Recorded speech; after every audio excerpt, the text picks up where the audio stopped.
बीडच्या जिल्हा कारागृहामध्ये वाल्मिक कराड गँगची दहशत असल्याचं समोर आलंय। सरपंच देशमुख हत्या प्रकरणातील आरोपी सुदर्शन घुले, प्रतीक घुले आणि इतर गुन्ह्यातील आरोपी शंकर शेपकडून एका कैद्याला मारहाण करण्यात आलेली आहे। जेलमधील बॅरिकेड्समध्ये बसण्याच्या जागेवरून झालेल्या वादाचं रूपांतर हे मारहाणीमध्ये झालंय। या कैद्यांकडून जेलमध्ये घडलेला हा सगळा प्रकार जो आहे तो एका व्यक्तीला सांगतानाची कथित ऑडिओ क्लिपही समोर आली।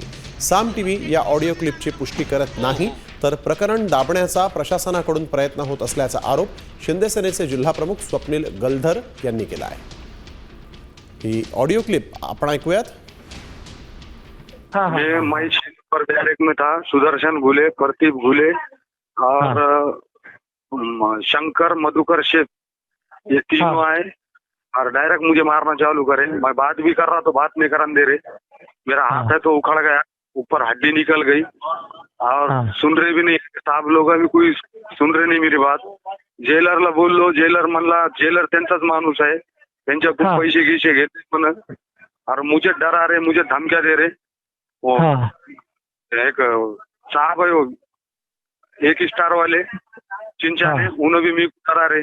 मैं कुछ बोल रहे, तू सीधा रहो, चल कुछ नहीं होता, दवाखाने में लेके जाएंगे, नहीं तो तेरी जेल बदली करेंगे, ऐसा बोल के मी को डरा रहे। मेरे घर पे बोल रहे, मी को बोल रहे तेरा नंबर पे फोन लगाते, तेरे घर को समजाते। ती म्हणाले कसंही फरक करतो तुझं, मी सांगतो कसं करायचं, आमचं काय वाकडं होत नाही।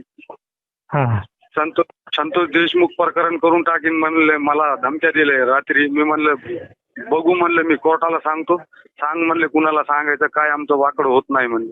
सीसीटीवी फुटेज वो सब है उसमें, कितने जनों मार रहे थे, क्या है, अभी तक दवाखाने में नहीं ले गए, कुछ नहीं, क्या नहीं, हाथ की हड्डी ऊपर आ गई।